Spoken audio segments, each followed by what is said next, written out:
for your patience. Those songs were amazing. And welcome to the sit down. We listened to a few songs. One was about love, just pure love. The other one was kind of about a breakup. And the next one was about kind of understanding why the breakup was needed, but with love, right? So now we are breaking that down. And while we were breaking it down, the topic now is even though you have had a pretty much compatible, for the most part, relationship with someone, you're happy, you look forward to talking to them, they're there for you when you need them, you look forward to talking to them, especially at the end of your day. You all shared a lot of moments with each other, whether that's, that person was there for you every time you got off work and they knew exactly what you needed because your job was stressful, or they paid attention to the things that you like um, sherbet ice cream or Snickers, whatever it's going to be. It's very thoughtful, and then the person is paying attention to you, and that's I think also contributes to um, failure, failed relationship. Who is really listening? Is the person truly paying attention to who you are and what you need? Okay. But on the other side of that, maybe we ask ourselves, are we reaching this person the way they need to be reached as well? Usually, and we spoke about this in the past at previous sit downs and wind downs, that people love you the way that they need to be loved, right? Okay. So if you learn your partner's love language, you would kind of, if you can learn it, if they don't know how to express it, you can kind of learn it by paying attention to how they love you, right? And that's usually will be how they need to be loved, and vice versa. Okay, so I guess that song, "What I Need from You," is understanding. Hey, touch home with this. Okay, are we truly sitting down, trying to understand the person we are saying we want to be with, we want to share our life with? That's major. Especially this person is the closest person to you, even if you feel far away from them. Okay. This person, especially intimate, that's the closest, the most vulnerable you ever be with someone is intimate experience. And we know what we're talking about, but don't forget this is being recorded, so we have to use filtered language, right? Okay. So you could do all of that, but you can't take 30 minutes to talk and analyze what the issue was, and it should be you all against the issue. But if you can't figure that out and you all can't talk and communicate properly, effectively with each other, not just how you want to talk, not just how the other person want to talk, are you all actually taking time to hear and not listen to reply? What is this person really saying? How does this person brain work? You know, if you learn that, you can learn how to reach them. Some people are neurodivergent, and we're all different type of learners, right? So you have visual learners, so you may have to show them how to love you, right? You may have to write it down, okay? But are you willing to invest that time and effort into this person that you say you want to be with? That is what I think adds to the success of a happy, healthy relationship, right? So, right now, we are going to talk about the opposite of that. What contributes to the failure of a relationship? Okay. And we did ask that question, and Abby says, rushing into it based off the honeymoon phase is what can lead to the failure of a relationship. Now, what is the honeymoon phase? Oh, when you're just starting to talk and, oh my gosh, this person is so awesome. They're so cool. They're always there. I can call them, and even if they don't answer, I know that they will call me back, or they're very communicative. They're consistent, right? You got the butterflies. You're excited. You're anxious to talk to them all the time. Every time your phone rings, you hope and think that it's them. Yeah. Hmm. But after the honeymoon phase, I think that's when it's boom. You start realizing, oh, wait a minute, I'm not sure if I like you. I'm not sure. Because what was that thing you just did right there? Not sure if I'm gonna like that. That's when you start realizing that hey, it's not always gonna be rainbows and ice cream. Okay? But isn't that why you want a partner though? Right? It's because you know life is not always gonna be rainbows and ice cream. So why can't we get through the struggles with our mates? Right? Okay. Which I think feeds into what Lamar says. Lamar says unrealistic expectations. Like thinking it's always going to be rainbow and ice cream. It's not. It's not. It's not going to always be fun. But life isn't always fun. I definitely want someone that can roll with me through the curves.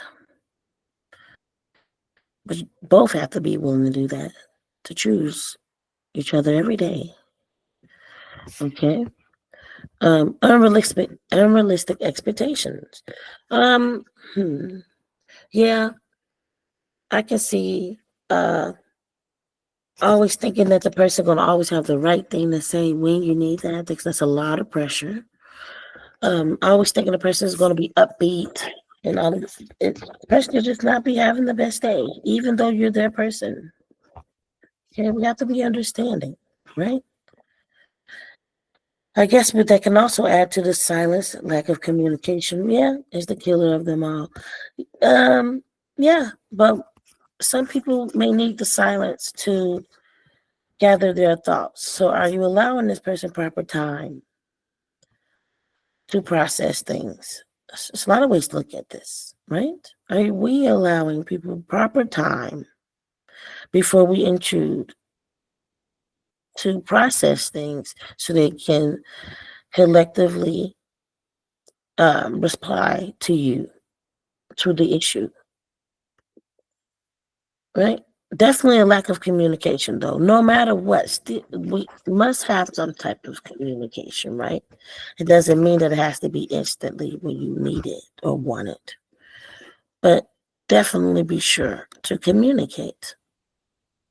I mean, why not? Why not tell the person how you feel or what you think could help the situation or why you think things went the way that they did? Are we giving people proper time?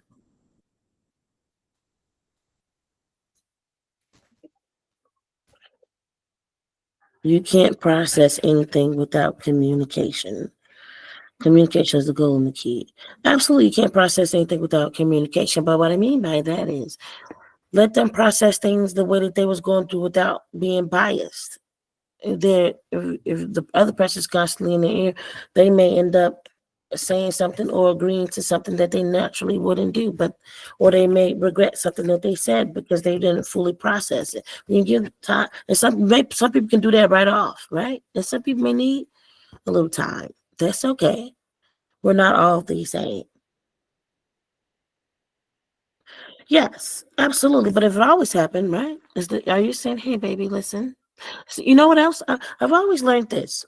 Key to this would be if you're definitely you know you're going to be talking about something heavy, rough, or that can have any type of tension, please remember to start off with a positive, right? So with the positive, babe, I appreciate you. Um, I thank you for this, that. I like, this or that, right? And then you can say, the other day, when we had this conversation, da da da da da da da da da, and that made me feel the da da da da. Listen, I understand you want to talk about it right then and there, okay? And I was not trying to ignore you or invalidate your experience nor feeling. Okay, but that is not how I handle things. So maybe we need to have some type of compromise, okay? Because I usually shut down and go for a walk or get on the game or read a book or whatever it's going to be, right? We have to learn each other. You want this person to figure you out. We solve enough problems every day. I don't want my partner to be a question mark. I don't want my partner to be a test every dang darn day. Okay? So you want the person to communicate and say, hey, this is what is going this is how I need to be loved. You also need to be communicating as well. It is a balance, it is a give more than a take, baby. Okay? If you can drink too much water, remember all things require balance. So if you're putting the responsibility on the other person to always have the right thing to say or just figure out who you are, which is why I wasn't understanding the I'm just me movement yet until we dug a lot deeper into it at the wind down last week. But um, the the thing was like it felt like people were just supposed to just figure out who you are, right? Because without you being able to express who you are, with or without the label, could be complicated. So why can't we just tell people what we need? Is that so hard? Maybe that is a key to the success of a healthy relationship. Is telling someone what you need. I don't want my mate to be a test for me, even though sometimes my mate may test my patience. That's different.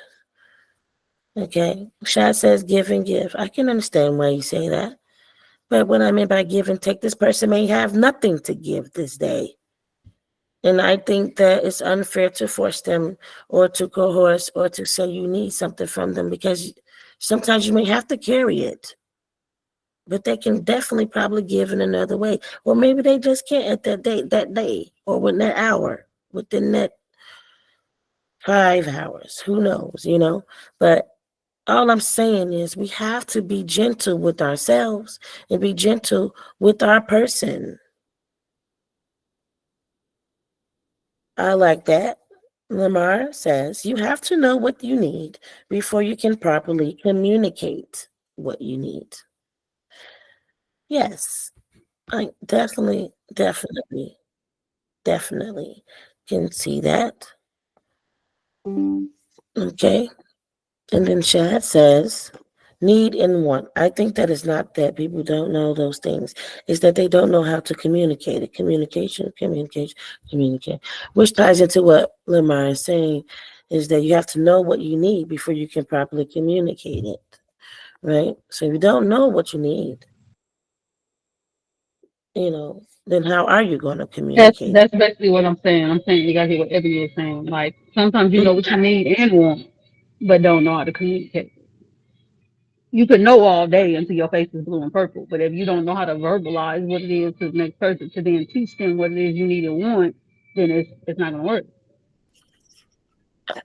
listen, um, I get what you're saying, which is another reason why um, the last wind down was about the I am me movement because I ran into a person who's within the movement and I wanted to better understand um, what her journey was because I asked and I couldn't understand the way that she explained it. And it doesn't seem, I mean, to me, it was I would say like a lack of effort, but I felt that this person also didn't know how to communicate who she was, right? With or without a label. It's fine. But who are you? I mean, just to say I'm just me um, seems like a test. And like again, I don't want my when I say a test, I mean, okay, I'm not trying to take an exam every single day. Do you know the average person makes 1,000 decisions a day? It's just too much. It's too much. Be my peace for the most part. Okay. Some people know what they want, but don't know how to communicate it. Yes, but why is that? Can someone tell me if you know what you want? I know if I want ice cream, I want ice cream. Hmm. Yeah, but when it comes to your feelings and things like that, is you can know what you want, but it can be hard to verbalize it, especially to your partner.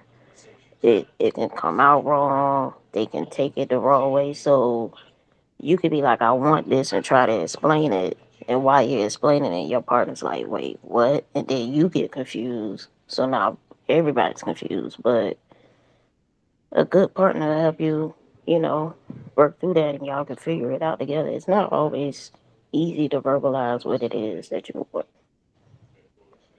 especially when it comes to your feelings. That's understandable. Yes, thank you for that, Abby.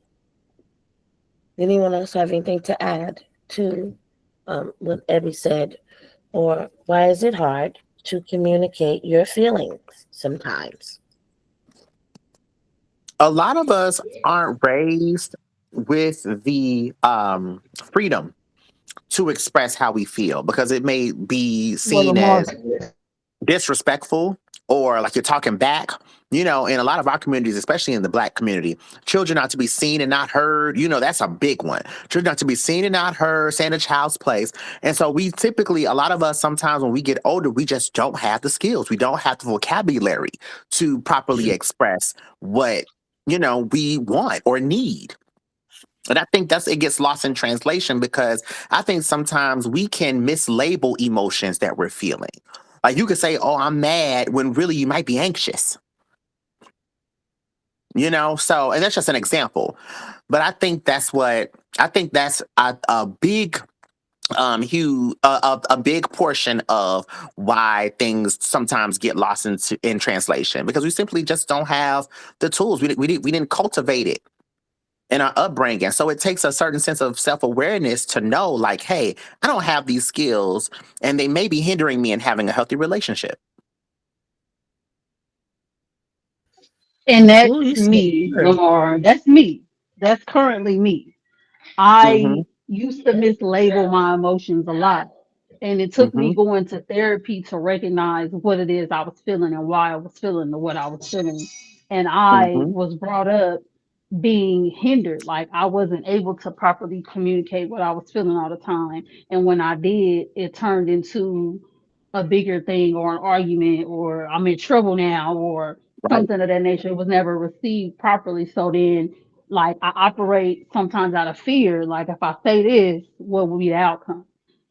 Like would Exactly. that person receive me properly if I say this? So I kind of like it takes me a long time to say exactly how I'm feeling. Like it takes me a long time. Like I'll sit and overthink what I'm trying to say before I open my mouth and say it. I Mm-hmm. even write stuff down. Like I'll journal stuff and write everything out that I'm feeling before I go to the person and say, hey, this and this and that. And so it takes me a lot. So then it frustrates me when after I say how I feel, the other person still don't receive me. Then I get frustrated because it's taking me, I don't even know, days, sometimes weeks to even get to a point to say something. Mm-hmm. Mm-hmm. So yeah, I Yeah. can definitely relate. Yeah. I love it. Wow.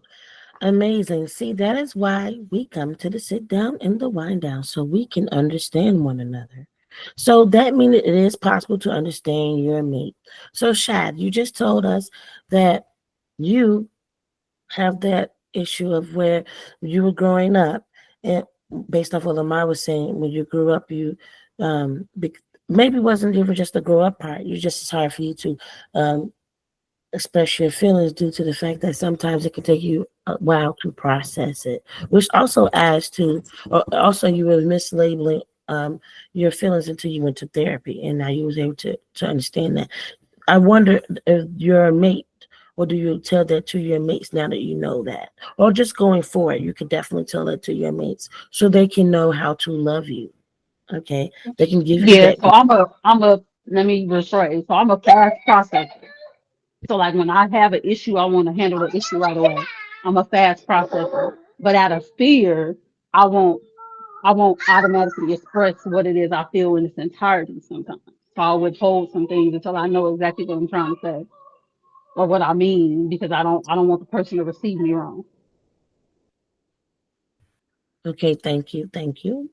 All right. See, I better understand you now, Shad, and I know that your mate can too. Okay, and maybe that's what we need. Like Shad said, communicate, communicate, communicate, communicate.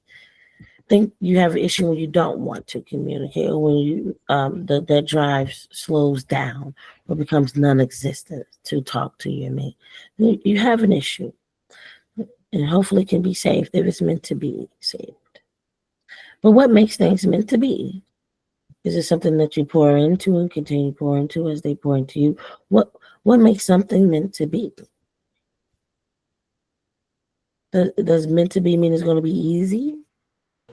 It's definitely No. not gonna be easy. Hmm. Right? It's It's not not gonna going be to. easy, and each party have to be pouring into the other party. It takes communication, understanding, compromise. It takes all of those things, and that's not something that you're gonna build overnight. It's something that's gonna take time, which is why I go back to not jumping into relationships during the honeymoon phase, because now you're in a relationship with this person, and 3 months later you're like, hold on, who am I with now? Who is this person? So if it's meant to be, if both parties want to do the work and all that stuff, it will be. And sometimes you get with people and it's like you don't have a bad breakup, but y'all just realize that y'all don't mesh, y'all don't connect like you thought you would, and then you split up.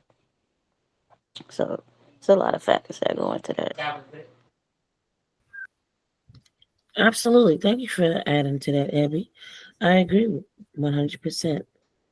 It's a lot that adds into why things go the way that they go or don't go in the relationship. Anyone else want to add to that the topic of what makes a relationship fail? All right. We can also ask, hey, what makes a relationship work? What makes a relationship get to the point to where you know that you can make it through anything with this person? Both parties putting in 100%. Like if you want to be with that person and it's worth saving, like if it's not a relationship worth saving, just walk away from it. But if both parties are putting in 100% and are dedicated to each other, you can make it work. 100%. What does 100% mean? What does 100% look like? So for me, like, Hmm. don't give me 50%, because now I'm asking you where that other 50% at. Like, give 100% to yourself, like, but you gotta have another 100% for your relationship also. So don't give me 50%, because I want to know what the other 50% doing or who getting the other 50%. So it's almost like you gotta have 200% because you gotta give 100% to yourself. But then you also need to give 100% to your relationship. And if you have a good partner on those days that you can't give 100% and you slacking some, they should be able to fill in the blanks and it not be unbalanced. They don't feel like you going somewhere else or you are going somewhere else.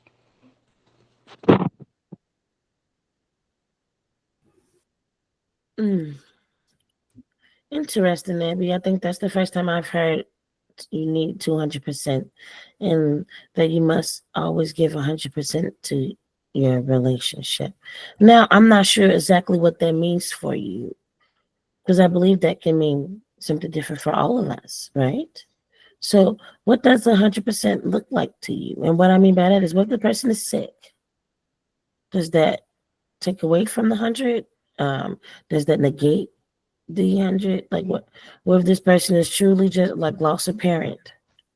They probably can't give 100%, right? Or do you mean, I don't, that's what I What mean. having a good partner is that comes in and balances that out for you. So that partner may have to take on some extra roles to keep the scale balanced. And only a good partner could do that because both partners, when you're not giving them what they need because of whatever you're going through, they don't have the capability of filling in that void. So they may go elsewhere, which is what happens in a lot of relationships.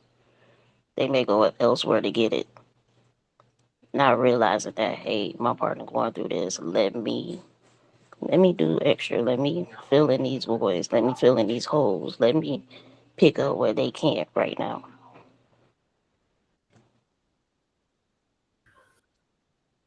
Right. So that, so You're saying that the person needs the 100 or more than 100% if they have to pick up their partner slack because their person is, just lost a close person to them or lost their job or Yeah, your sick. partner would definitely have to understand. Your partner have to be willing to understand that you give it what you can give. You know what I'm saying? So then it's their job to pick up that slack until you can get back to your 100%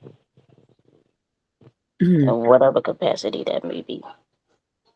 Okay, If so they're now, go on. no, if they're really in it. This is just something I got from my grandparents. Like, cause I base my relationship off them. They've been together for almost 70 years, and my grandfather and my grandmother said, when she can't do it, I got it. When I can't do it, she got it. We keep each other even. We make sure ourselves are taken care of. When the kids was in the house, they both put the kids first. Then it was themselves, and then it was their relationship. Then it was their marriage. But and still to this day, what one can't do, I watch the other do, and vice versa. So you're not gonna always every day be able to give 100%, but your partner has to understand that, and they have to be okay with picking up that slack. Now, if y'all are both lacking, that's when y'all really got to team up and make it work. I love that your grandparents went from, you said kids was first, then they was second, and then the relationship was second, and that's how they got to marriage. And been together for 70 years and they still going. And what the other person can't do, the other person can, and vice versa. Love it. That's beautiful. Congratulations to your grandparents. Absolutely. Great role models. I can understand why you look to them for how you want your relationship to be. I'm not sure if that can conflict though, if it doesn't exactly be that dynamic. And what I mean by, you know what I mean? What happens for your household may not be for the next household, but what is for your household, you need to know. What dynamic do you need for your household to be peaceful, to run smoothly for you all's, both of your lifestyles, right? Because that sounds like it can be, that's very structured, but they both had the same mindset for that. Kids first, then ourselves second, then the relationship, and that's how they got to marriage. I'm not sure if that's going to always be everyone's. Is that a great model? Absolutely, yeah. I may have to take after it if you want to know, really. Kids first, which is how it always is for me, but I don't think I've ever thought of it in that order. Kids first, then us second, relationship third, and then that's how you can get to marriage. That's a beautiful model. I think sometimes it can rotate, but I think that with me, but I think it's a great structure. Also, Shad put a very interesting. Also, that's a quote right there that there are some times when both partners won't have it to give. Hmm. Hmm. That's very interesting. And whew, now that you said that, like that could definitely be some of the reasons um, why some relationships fail. Because they both didn't have nothing to give, but is it because both drank each other? Is the other person was the other person being understanding of what you were going through, so that focus went to something else, and then they no longer had it for you. I guess you both have a hard time. Then what happens when you're both struggling? Okay. Abby says when both parties don't have it, that's when you really have to work together. Those are the tough times. I absolutely love that, Abby. That is beautiful. See? Amazing. I'm going to say it again. When both parties don't have it, That's when you really have to work together.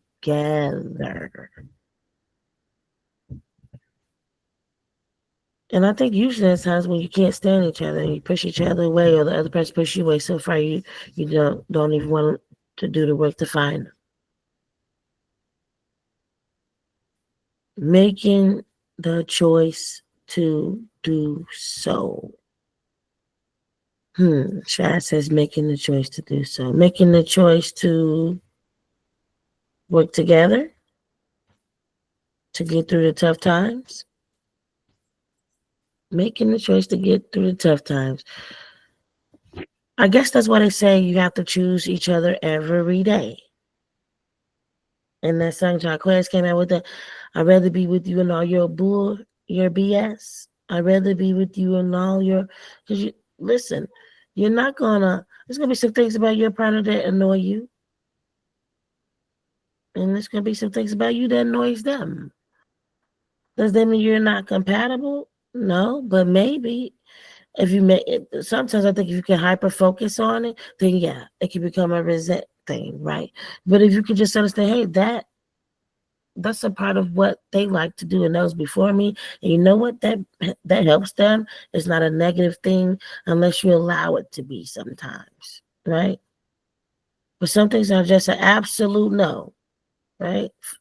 If it's a real pet peeve for you, it may not work. I'm talking about that, but I think it's supposed to be like a pre-existing pet peeve, right? Not just because it's them, and you never had a partner do that before, and now all of a sudden they're doing it and it irritates you. But I know I can't be with someone who masticates. I do not want to hear you chewing and masticating your food. That's just not that. That's a pet peeve of mine from anyone. So I definitely know that's not something I want to deal with my mate, right? But not, oh, I just got with this person. That's just something that they do. And you know what? They also do this, that. You're like counting all the things that you don't like about them, but it's something that you can grow to just understand about them. I don't think you necessarily have to always like what your mate does. But some things it probably just won't work. It could be, remember, it was a wind down when the lady was talking about how certain fabrics can irritate you so much without you knowing that it changes your mood, right? So yeah, that if it's that deep, then yeah, you probably are not compatible with that person because it legit the it does something to you to if you won't be compatible. But some things like okay, if you know you don't like gamers, don't date a gamer. Okay, because I think that's a big issue in a lot of people relationships too. Is when I met this person, they only play the game sometimes, and now we're together. They play game outside. Well, maybe that's their stress relief. So maybe they have very high stress then. So let's get to the real problem. Maybe they're highly stressed, or hey, they just like that's their escape sometimes. That doesn't mean that you're not their escape as well, But I think sometimes we have to allow people to be themselves, be who they are. I want someone who is active in the bedroom, someone who's always supine.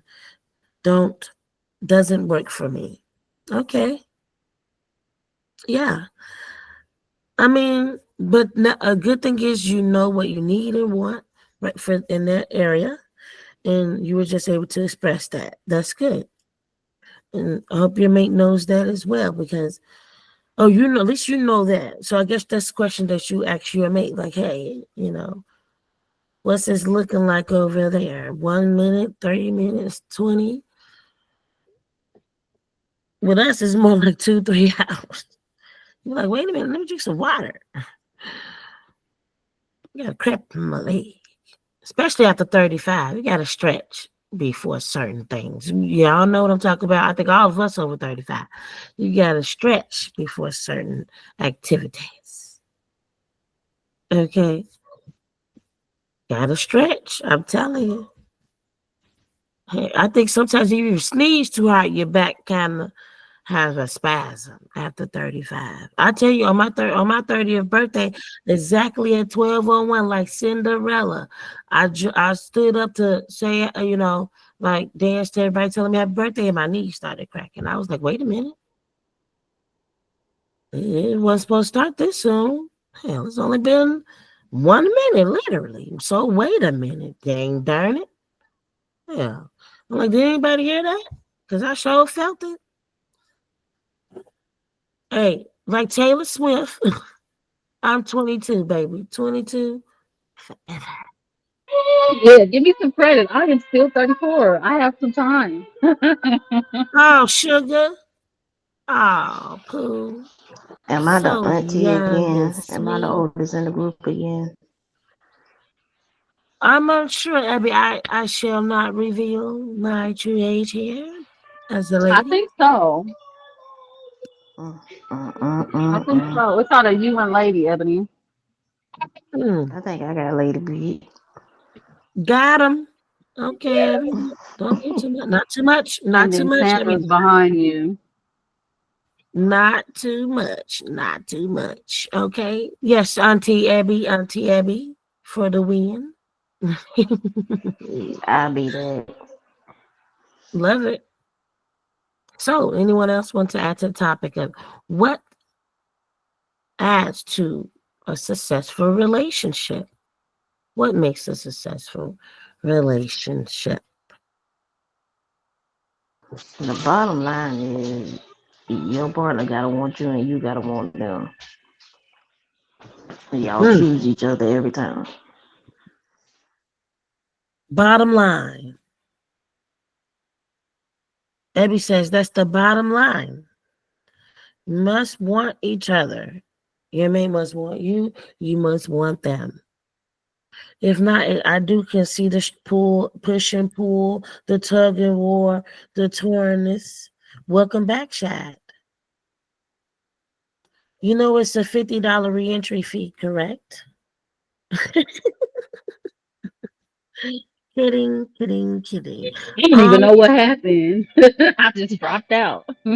It's okay. Always being mindful of how you treat each other. Love that, Lamar. Respect. RESPECT. Find out what it means to me. Absolutely, Lamar. Love that. Always being mindful of how you treat one another. You know, I had an instant I'm in a so glad you said that, Lamar. I told Lamar before he even came to the sit down that the sit down was going to love Lamar.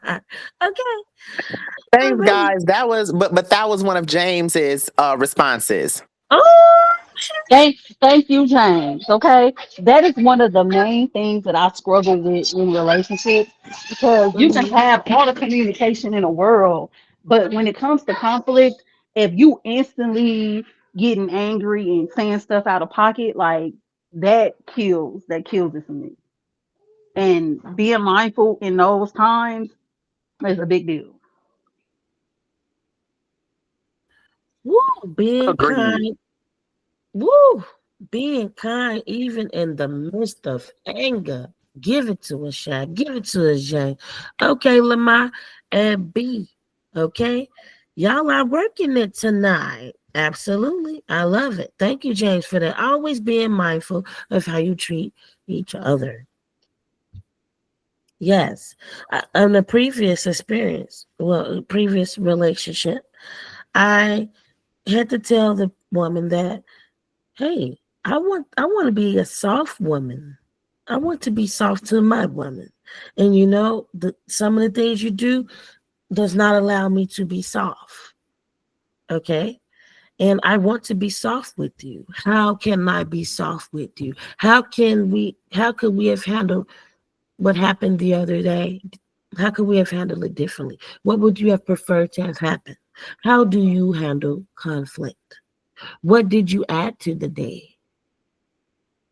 What did you add to that situation? Or what did you take away? And you can ask me the same things, and I promise you I will answer them because I want to be soft with you. Tired of being strong all the time. And I don't want to be harsh and hard with my woman. And I definitely don't want to be hard and harsh with me. I'm in my, as Ari Lennox, thanks to Lamar, introduced me to it, my soft girl era, baby. Okay? and that is just not what I want to do. But I would definitely, I'm over def- the soft girl era. I would definitely communicate with that with you and tell you, hey, listen, I don't like how I talked to you the other day, and now that I know that I can do that with you, I don't like that. Um, let's rectify this issue, baby. Okay, because I don't want to ever have to talk. I don't ever want to talk to you like that again. Okay, because we also have to be honest with ourselves. Some people teach you who you don't want to be, who you can be. Okay, and that's just not the people for you. It's going to take you into any type of negativity. Okay, I feel like it should go without saying. I'm tired of it. No, I don't think some people are aware. I don't think No, I mean people. like the whole soft girl era. Like I feel like it should just us as women should be just automatically sitting in our femininity. It shouldn't be a question. But because of everything that's been going on and us having to be independent and all these things on our own, it's like forcing us to have to be a certain type of way and behave a certain type of way. But I feel like what you just stated should just be second nature if we weren't, I guess, thrown into what we've been dealing with for I don't even know how many years now. My issue is it's not Like, that I'm not talking to them soft. It's like a lot of them they haven't dealt with childhood issues, and you have to talk to them like a child. I don't want to talk to my woman like she's a child because she's a grown ass woman, and that's the issue that I've been running into. And then it gets even taken more out of context because I'm a quote unquote mass. So I don't know, and I'm very direct. I process fast, so it's like you got a problem. Let me address your feelings. Let me apologize, and then how can we fix this? I don't want to go through the motions of that. Like there was a problem. I addressed the problem. You tell me what's up. I'm gonna apologize. I'm probably gonna apologize first because I did something that offended you, and that's my first reaction. But then it's like, tell me what's wrong. I don't want to go through a deep motion of ABCD. You're not a child, and that's the issue that I've been running into, and it's frustrating because now I feel like I gotta play mommy and daddy, and I don't want to do that. Woo! Abby. Yeah, y'all are speaking facts here tonight. And even though we are all different and have different perspectives, we can all totally relate to one another. Okay? Kindred chaos. So, Abby, to go back to what you were saying about how you do not want to talk to have to talk to your woman like a child. That triggered something in me, and that not necessarily in a bad way. That brings me back to what I was saying, that I had to sit her down and be like, hey, I don't like what happened the other day. The other day, you, what happened in this store, I didn't like what happened in the store. And I would like to know why did that happen that way? Which way, how did you want it to go? I don't like that we had to even go back and forth about absolutely anything, or that you felt that way to do that, But I did feel like I was talking to a child, though, when I was doing that. And it took, I think, like 90% of attraction away, like right then and there. Like, no. Mm-mm. So I can understand you didn't want to have to talk to them like a child, but you also said in the text, the child in them. Hmm. So I wonder, do we all have a child in ourselves? Do we all have a child in ourselves? I yes, did. the heck we do. Okay. I did see a picture. I'm not sure if it was a painting, but it was two. I believe it was a man and a woman, but there was, I mean, a male and a female, and they were playing with each other. But it was, you could tell it was about a love thing, right? And not between kids, but the love, the child within the person. So you can see the silhouette of the adult figure of them, but you saw the child, like the silhouette was darker. It was actually shaped and feeling, and you see them playing with each other. And I think what that painting or artist was trying to signify or suggest is that love comes from playing. Also, remember to play with the child within the person that you love, right? But I'm not sure that has the same thing to do with talking to them as a child. I think that's more of like understanding why they need the soft tone and understanding why they need or want to be protected and safe and to want to be understood and heard because the child wasn't probably able to do none of those things, right? So I can understand the analogy of that, what that can signify. And you also said something at the end. Um, I wish I could remember exactly what it was. I should have talked about that first because I really liked it. But we'll get back to it. I'm certain they'll come back to me. Did anyone have to add to what Ebby said or has been talked about?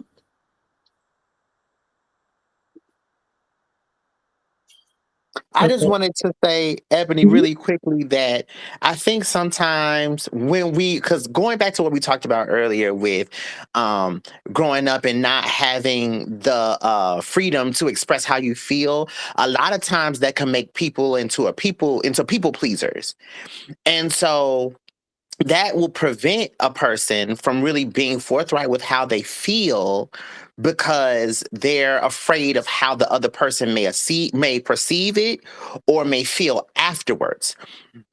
But at the end of the day, what it's really doing is forsaking your own personal self.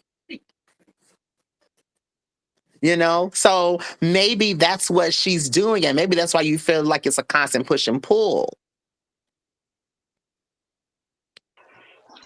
I think Oh, my frustration a lot of times is if I'm asking you, tell me. And if you can't tell me right then, tell me that you can't tell me right then. But then don't keep badgering me about how I'm not addressing your feelings because if I'm asking you to tell me, that's me addressing your feelings. That's me asking you to tell me what's wrong. That's me asking you to tell me how I can fix it or how I can do better.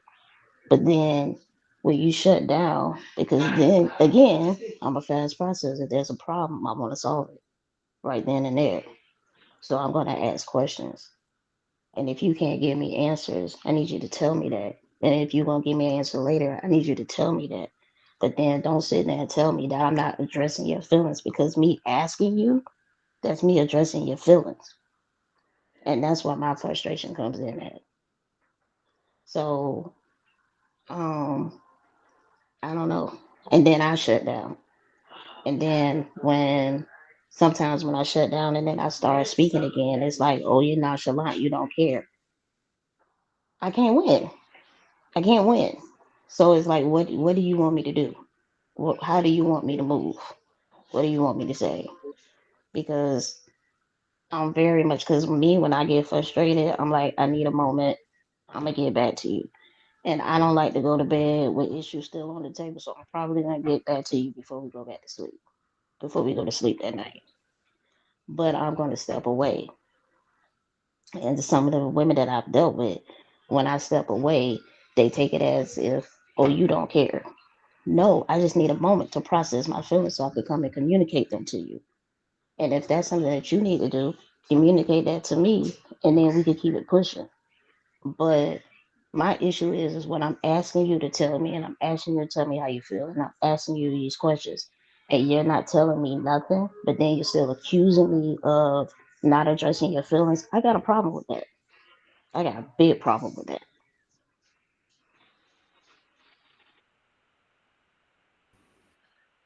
okay.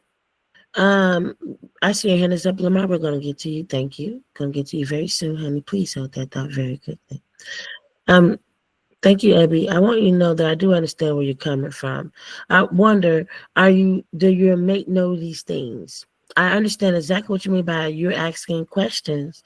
Is you is your way of addressing them. So if they say, "Hey, you don't address my feelings," do you say, "Hey, I did it. At asking you questions is me acknowledging or addressing your feelings." Right? Even though me, Yes. now that I know that of you, okay, great. Thank you. So you do communicate. It seems like you communicate how you need to be loved. Now, do you do this frequently? Sometimes, always. And then you also what stood out to me is that you said you have to like have it figured out right away or handle right away or especially before the end of the day. Is that learned behavior? And I remember how that is that that's they're saying that um, never go to sleep angry at each other, right? But if the other person doesn't address the issue with you when you want to, that can lead you going to sleep angry with the other person. But So where is the medium? Go if on. they can communicate that they don't have an answer, that's okay for me.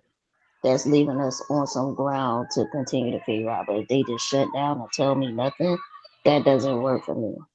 Like, cause it's not realistic to feel like you're gonna solve every problem before the day ends. But if you communicate like, hey, I don't know right now, let me sleep on it, let us sleep on it, we could come back to it. That works. That's effective communication. That's not leaving your partner in the air like, okay, now what the fuck? So that's all part of good communication. Okay. So you, Abby, need someone who is communicative, know how to articulate their feelings, and someone who process things fast or knows how to address the issue at an appropriate time. Or if they don't know, if they are not ready when you're ready, they can tell you that. So again, you need someone who knows how to reach you through a communicative way, probably the way that you are. You're direct, so maybe you need someone direct, and that's what makes people compatible, right? We have to know what we need, not just want. So I say we start going for needs first, wants after, because your wants can blind your needs. Okay. And that can definitely lead to failed relationships. Okay. Let's focus on our needs first. So, Abby, I think you need someone that's direct, even if they're speaking softly. Direct doesn't mean you have to be harsh. Okay. Your delivery can still have tact and respect in it. And that's important. Because I can definitely be direct with you and still be soft. I could be Okay. completely honest, and right now, when you accuse me of not addressing your feelings, that triggers my what the fuck, and I get frustrated, and then my delivery starts to come out wrong. So I can't go and say that. I can be honest and 100% say that. And I And love that's that. it. hmm Accountability. I think accountability also adds, or the lack of accountability can take away from the relationship. Okay. And Abby, I see that you're definitely being accountable. That's great. So let's make sure that we're all being accountable for ourselves and what we do, which goes back to, I'm not sure, I think that was James who said, be mindful of how you treat one another, even in the moment of anger. Keep that respectful tone, even if you are direct. Let's try to remember that, right? You say you love and care about this person and you don't want to lose them, right? So let's what's that? Pause, think, speak. I believe in the Bible it says, be slow to speak, yet swift to hear. Amen. Be slow to speak, yet swift to hear. Okay, I think that's how we can all start understanding one another better. Are we truly listening? Are we listening with trauma and triggered ears? Are we listening with healed ears? Okay. Be mindful of how we treat one another, especially your mate. I need someone that's gentle. Now, look, okay, Sandra, I see your hand is up. I remember Lamar's was up, but I'm not sure if that was a mistake. Lamar, before we go to Sandra, did you have anything you want to say, Lamar? Because your hand went down. Go on. This is James here. Hi, James. Hi, I love this. This is so cute. Hey, Oh, I thank have you. James. I have something to say. One thing that I realized in my relationship is that I had to take my own inventory and ask myself if I was a person who my partner felt comfortable sharing her feelings with. So when she shared her feelings, did she feel safe doing so? Was I reactive to the things she was telling me about her feelings? Because I think that once she said to me, like, whenever I say how I feel, I don't know, X, Y, and Z. So I had to kind of, make sure that I was a soft place to land for her to be able to kind of share her feelings and thoughts with me. So now I'm really, really mindful when I'm asking her, and then also after she's responded, how I react to or respond to what she says she's feeling or going through. What? What? You you hit something right there. That just taught me something. You just learned me something right there. Okay. Okay. B.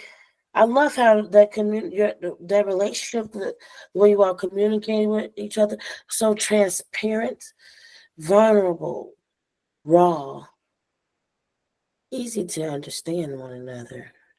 I love that. And I can be honest and be accountable and say I think sometimes I let, in the midst of disappointment or frustration or anger, I can bypass that sometimes. I promise myself I'm going to be more mindful for myself and especially for my mate. Thank you for that, James, and welcome again to the sit down. Thank you for having me. We love it. Thank you. Sandra, your hand is up. Go on, honey. Thank you. I was gonna say that I think for me, something that I had to recognize I was doing in my relationships was being defensive when having conversation and not taking things personal. And I think that for me ties into the people pleasing because for me, if I love you and I care for you, then definitely, I know within myself, I'm bending over backwards to show you love, be there for you in every way. So sometimes, like, if someone, of course, nobody loves disappointment that I know of, So, when your spouse comes with you to you with a concern or something that they have an issue with, I have to remember not to get in my feelings about it and more so look at it more like, I'm happy that this person feels comfortable enough coming to me and sharing their feelings with me and somewhat tapping into what Lamar was saying. For me, I have to be careful how I respond because sometimes in relationships, people do know your triggers and they know what buttons to push.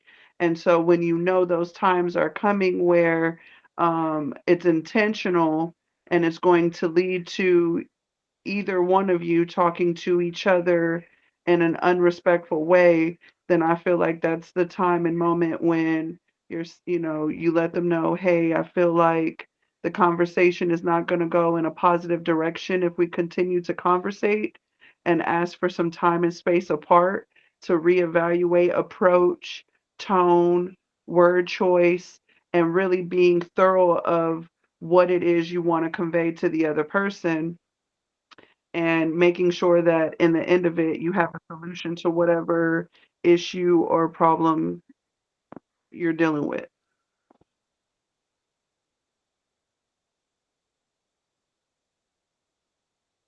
Wow. Amazing. I absolutely love that, chat. Are you being defensive when your mate is talking to you? Especially when they say, hey, we need to talk, or hey, I want to talk to you, or when you know they're addressing something that you don't really feel like talking about right now, or that you knew it was coming. Are you defensive? And I like how you also said, Sandra, that you have to learn not to take things personal, give them time to talk. And you have to also think, hey, am I a safe space or soft space for this person? Go also tying into what James said of being a safe landing, a soft landing for his person, right? I think it's good to be mindful of that. Just in general, be mindful. Be mindful in all that you do. You know, it takes about 25 years to build a solid reputation. It only takes about 5 seconds to ruin it, right? And I think you can apply that to your relationship. Okay? Be mindful. And I also like that you say you give the person time to process things, Sandra. Patience. I think a healthy relationship requires patience, endurance. But if you don't have the patience, you may not be able to endure. Patience, patience, patience. Thank you, Sandra. Appreciate that. Chad, I see your hand is up. Go on. So I have a preference on how I want my issues to be addressed. And to piggyback off of what Sandra was stating about the response being defensive. So if you're responding to me in a defensive manner or you're simply just listening to respond, then I'm not going to feel like I can tell you what my problem is, or I'm not going to feel okay to fully open up and to say I have a safe space with you to tell you where I'm at and what will resolve or help me with my issue. And I feel like I seek some form of compromise when I'm telling someone how I feel. I want my partner to listen to my perspective and try to understand how I got to where I got to before they automatically jump to conclusions and get defensive. I would want someone to fully listen to what I'm feeling and how I'm feeling it because it's already hard enough for me to communicate what I feel already. And so when I'm actually communicating it, I need the time and space to do so. And if the conversation or the conflict is taking a different direction altogether, and now it's turned into an argument or it's turned into now you're mad and you're raising your voice and you putting in some cuss words in there and you being combative and all that stuff, then I'm gonna shut down. Um, so yeah, so I want my issues addressed a specific way, and I feel like it's okay to have a preference for how my issues should be addressed, as long as they are reasonable and they don't come off being for me to be demanding. Um, but yeah, I love how you was just able to express that, Chad. It's okay to express yourself, but let's be sure that it is mindful. I think mindful is the word of the day. Mindful. Okay. And you also said that um, you can, as long as, I think that also ties to what someone else, Lamar said, unrealistic expectations. So you said as long as it's within a certain parameter, it's realistic. correct. You absolutely love it. Yeah. You're not demanding or asking for, I guess what some people say, too much. Because I don't think you can really ask for too much, but I think you can if it's unrealistic. Make sure it's within reach.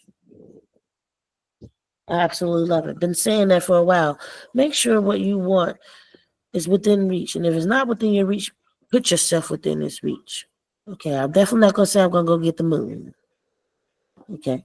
But I know that I can reach the moon different ways, reading, other ways. Okay. I'm not physically go get it. What if they address your feelings, but it isn't in the matter that you prefer it? Can you receive that? Can you receive it if it's not the way, if it's not delivered in the way that you prefer it? I like that question. Can you receive the message if it's not addressed in the matter that you prefer? It depends on how it's being addressed. If the way that it's being addressed is still triggering for me or it makes me feel away, then no. But if it's being addressed in a way that is a happy medium, maybe we compromise on the way that it could be addressed, then yeah. But if you're just choosing to still, without reason, address me however you want to, and it still feels a certain way to me, whether I feel that it's disrespectful or whatever the case, whatever the emotion is at that time, if I don't like it for whatever reason or another, then you're not necessary. necessarily addressing my issues. You're just going on with which how you want to do I can understand that you said they're listening but not hearing you. it. Exactly. Are we paying attention to our mate? What's the happy medium? I heard that I see that you said compromise. What's a good compromise in this situation? A preference is a preference, doesn't mean it has to be that way, which is the wiggle space, right? Okay, so the balance of that would be a compromise. Abby, you were saying, what is the compromise in between this receiving it within your preference? Which is, I think, ties to what Shad was saying. Shad was saying she's making sure that she stays within reason, though, right? She's not being demanding, but Yeah. So if the addressing my issue was kind of like what Sandra said, where it's a defense thing going on, then I'm not gonna receive that well. Versus if the happy medium is you not being defensive and we come into some kind of solution where your needs are being met and your feelings are being heard and my feelings are being heard too, and I don't feel like you're just coming down my throat and talking to me crazy.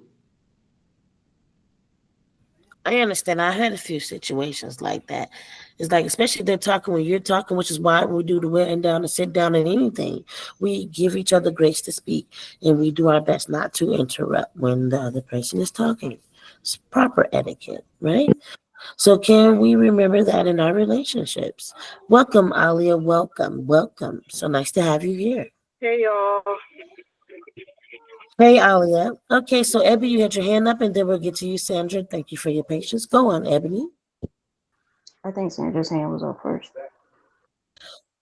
Yours is up, and then you took it down. But okay, go on, Sandra.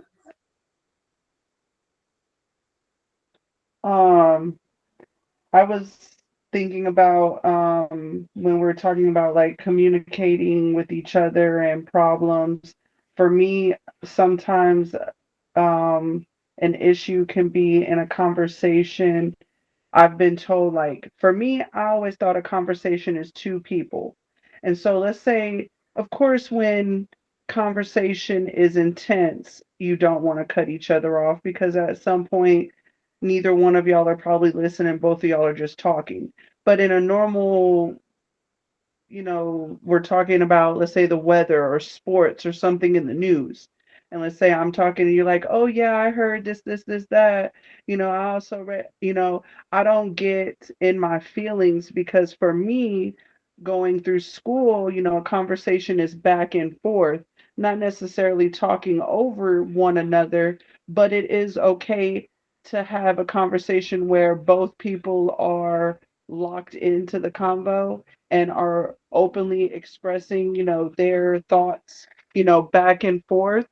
And so sometimes for me, I feel like I have an issue when conversations do get like intense. And if I feel like the person's talking a bunch of bullshit or like just not making sense or it's just a bunch of crud, then I really don't want to hear anything you have to say. You know what I'm saying? Because it's some crap. But I'm learning that I have to get better at least hearing them out, whether or not I agree or not. I at least have to give them the opportunity to express how they feel because if not, the person feels like they're unheard. So, like, I have to give them the opportunity to say how they're feeling and then be able to say, okay, well, I hear what you said and your feelings are valid. However, this is how I'm looking at it. So I'm kind of learning and growing in a way where I'm learning how to communicate in a more conflicted environment where you're not always going to agree. You're not always going to have the way I might move to me, I think you should take it this way, but the way that I move and how you actually take it may differ. Perception is everything in a relationship. So if we can be able to understand one another's perception of how we take things in the relationship or our views on things, then I feel like we would be able to better maneuver our relationships and conflicts and situations through understanding of one another. Can you say that one more time for me, Sandra? I I heard what you said. I understand what you said, but this is how I feel. Run that back for me.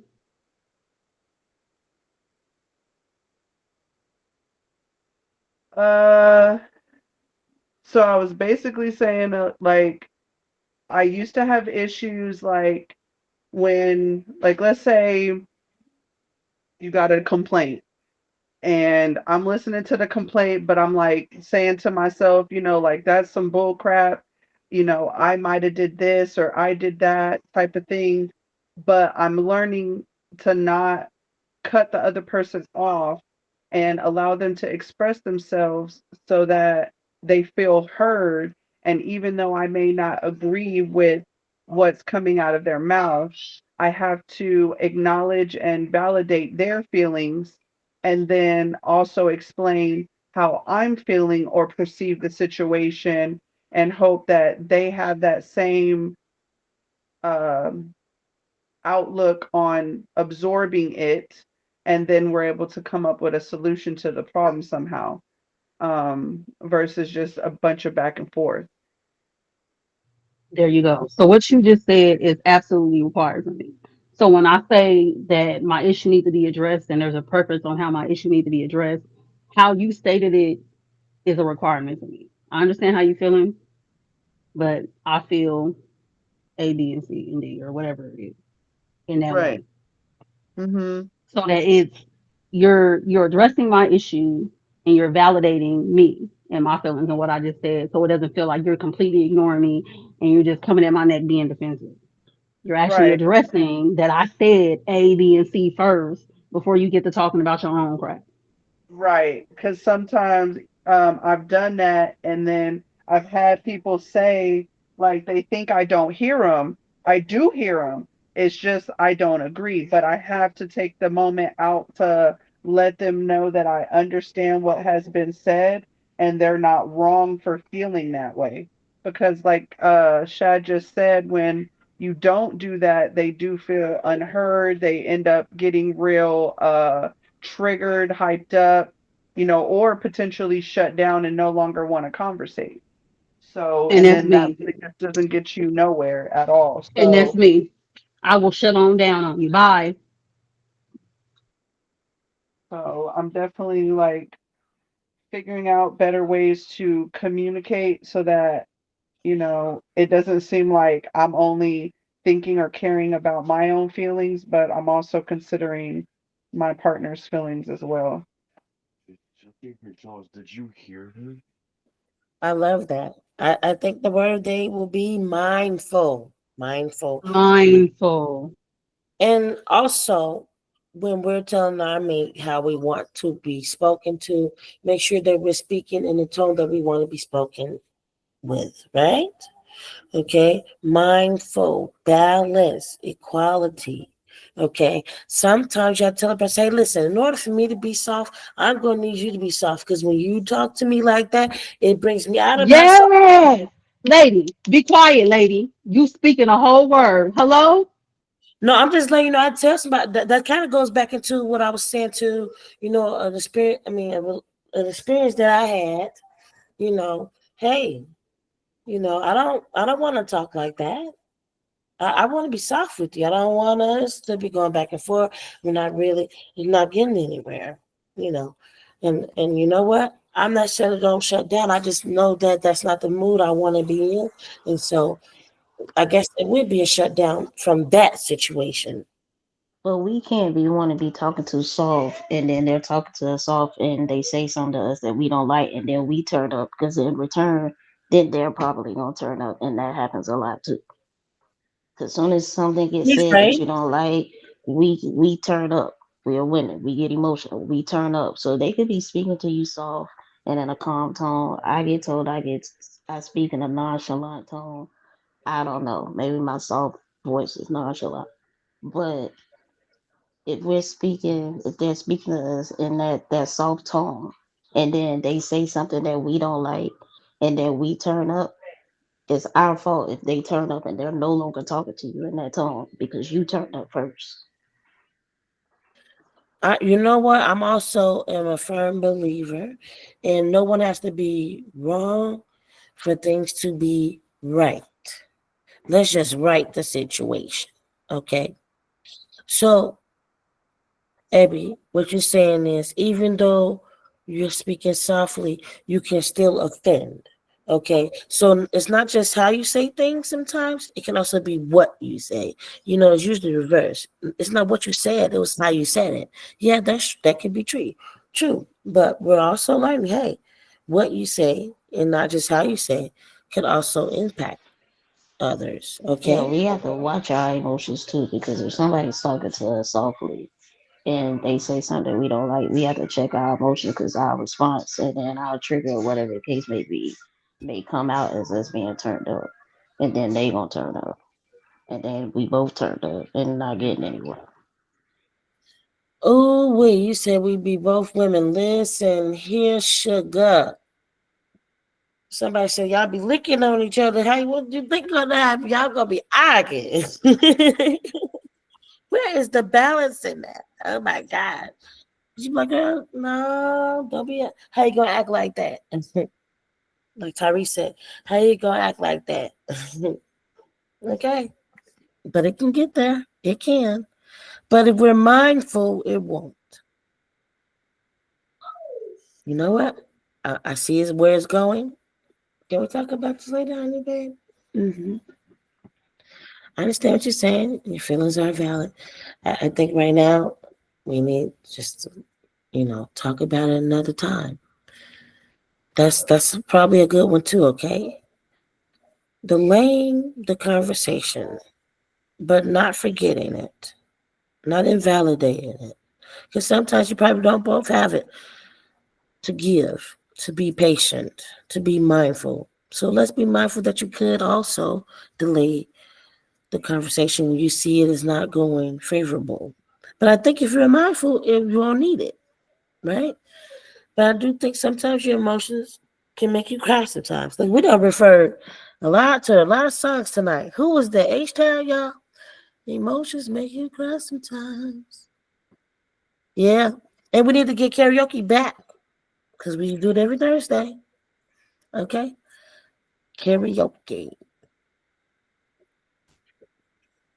All right, all right, all right. So, welcome, Alia. Welcome.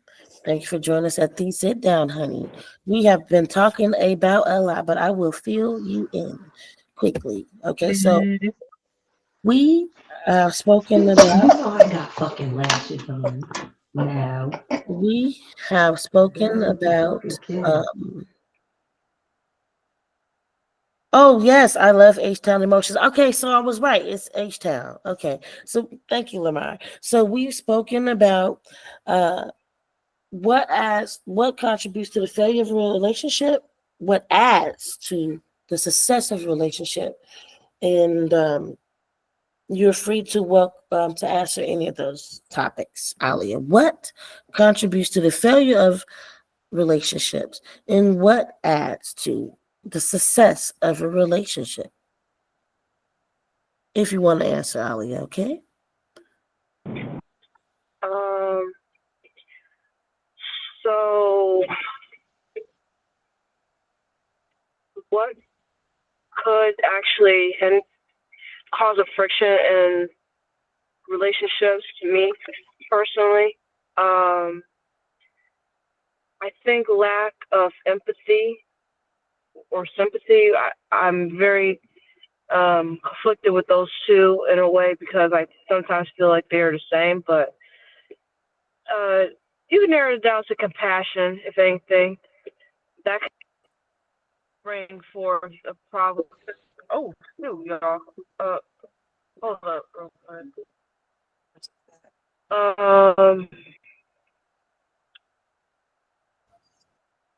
so lack of compassion, not thinking about the other person, could cause a rift between the relationship. Um, Second, and most importantly, I think could be being very disloyal, or unfaithful ish. Not in the sense of cheating. It's just that when you're not giving a damn about the person, I guess it kind of goes into compassion. So I'm sorry for double talking. That does uh, hinder the conversation. But what adds to a relationship can definitely be communication, um, romance, passion, um, being emotional. The person. Uh, but that's just my end. Uh, I gotta take this, y'all. But I'm coming back. Thank you, Ali. We appreciate you. So yes, I agree with Ali what you were saying. Lack of compassion, lack of tenderness, care for your mate can definitely add to the failure of relationship. Hmm.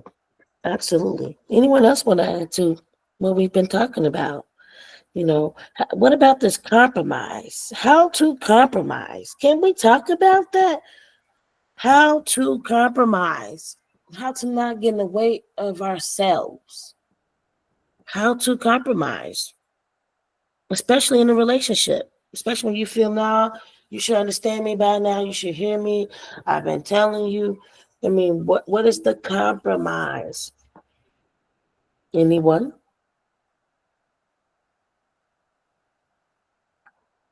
I think compassion would definitely help with that. I think it'll help with being heard.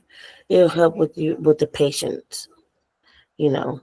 Abby, your hand is up. I don't think you ever took it down. Sandra, I see your hand is up. Thank you. Go on. I think when it comes to compromise, compromising obviously comes into play when two individuals have two different ideas of how to solve something or go about something. And so I feel like with compromising, it definitely has to be a um, open, safe space for both people to articulate and express what their idea or thought is. And then both people, I feel like together need to decide what parts of each person's um the both parts of each person's side and like decide what things out of what was said could potentially yield the result they're looking for. So for example, let's say me and my spouse have made plans to buy land or a house in a certain amount of years. Well, as we go through these months and years together, there are going to be situations that come about where we're going to talk about finances. And if our end goal is for us to buy a house or buy land, then there are going to be times when maybe the both of us together will decide that something isn't a good idea, or one of us may decide it's a good idea and the other one think it's a bad idea. And that's when we have to then bring up, plans, goals, making sure that whatever realistic things that we've set out for our relationship, we are accomplishing. So the compromise would need to be something that continues to align with those goals that we put in, that we conversated about, that we set for our relationship. If it doesn't, then we both need to be saying no or figure out a way to make each other happy with the decision and still reach our long-term or whatever goal we was set out to accomplish. I love that, Alia. I think that ties into Shad and what most people say: communication, communication, communication. And with that communication, make sure you're articulating what you need, want, and your feelings, if you can and when you can. I think this also goes with alignment, Sandra, because you said, let's say if you had a plan and you both have to, pretty much, I think you both have to have a goal, and that goal could be, hey, this relationship, or hey, this or that, get in the house, get in the car, having a baby, whatever. But you guys have to have similar goals or the same goal, perhaps, and be both working towards that goal. And if one doesn't want that goal or it changes, that needs to be properly communicated, which goes on to the topic that was original for tonight, is how to make decisions for yourself without um, negating for someone else's feelings or wants. Okay. And I don't think it's selfish. I think we've been conditioned to consider our guests be a people pleaser, consider how other people, what other people want for us, for us. Alignment, alignment, alignment, right? But we can definitely get into that in the next sit down. I think we did a great job with the talking about the topics that wasn't even planned for tonight was wonderful. I think we've gathered a lot tonight regarding relationships. And I think this was needed for all of us, no matter if we're in a relationship or not. You always get where you need at the wind down and sit down. We all have something to contribute. All our feelings are valid and our experiences are valid. What you need is important. Okay? That doesn't mean the other person's need isn't important as well. You just got to see if it's aligned. Okay? Do you all have the same goals? Can you all have a goal and reach it together? Okay? Compromise. Be mindful. Respect. Awareness. Being able to give your mate grace. Understanding. Sometimes your mate may not have it to give, and sometimes both of you may not be able to give it. But then Abby says that's when you really need each other, is when neither of you have it to give. I like the concept of that as well. But how do you get there? How do you get there to where, hey, I can love you through anything. I want this with you. I want to do these things with you. I want to be patient with you. I want to be mindful and understanding for you. I think a mate that is are those things allows you to want that with them. If they're mindful, if they're respectful, if they're patient, understanding, can articulate their feelings, I think it can help you and make you want them as well. If they are the things that they say they are or want. Do you have what you require? Okay. Anyone have anything they want to add to this conversation before we end the sit down? Anyone? Well, it's never any pressure here.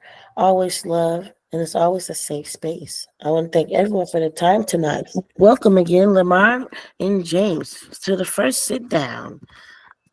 Yay! Thank you. We had a blast. Absolutely. Thank you so much. Both your energies are so palatable. Like we can feel it. It's radiating through here. Okay, honey. The color is like a green, silver, white, and even a little blue. It's Oh, beautiful. I think James is the blue, and I'm definitely the green. Hey, hey, hey. I love it. I love it. It's beautiful. The energy is giving. I love it. Thanks. And I love you all's energy too. Thank you, Ebony. And thank you, Oh, Ebony. Thank you. hey. I Yes. am. I am. Thank you so much for the birthday wishes. I really do appreciate it. Thank you, Sandra. Oh, look at you getting You're birthday wishes early. welcome. Thank you, Ebony, for my birthday. I appreciate it. Oh, I love it, everyone. I love it. And you know how we end the wind down, we can end the sit down the same way. I want you all to know that you can totally follow after me. We are going to go around, we're going to tell ourselves that we love ourselves, okay? And with a positive message. You do not have to, you do not want to, okay? This is a safe space. Again, I thank you all for your time, energy, transparency, and vulnerability with us tonight. Thank you for giving. Thank you for your time. I am Lady. So, Lady Antoinette, I want you to know I love you. I think that you're a great mother, a good friend, a good person, and you're doing a good job. Keep up the good work. You got this, girl. Anyone else?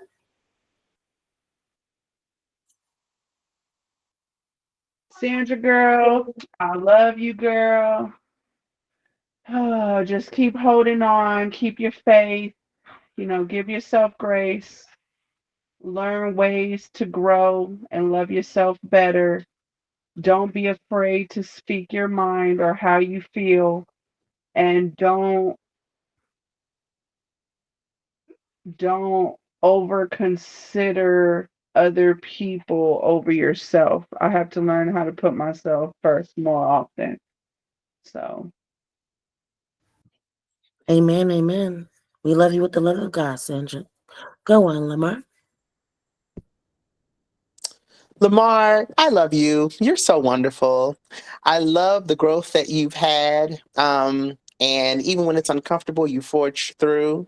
I love the fact that you look at another year of life as a blessing instead of something to be sad about.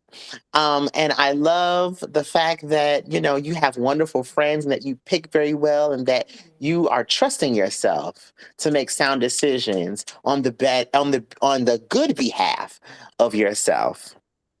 And you're doing a good job. So don't be so hard on yourself. Woo. Amen. I love that. I love that.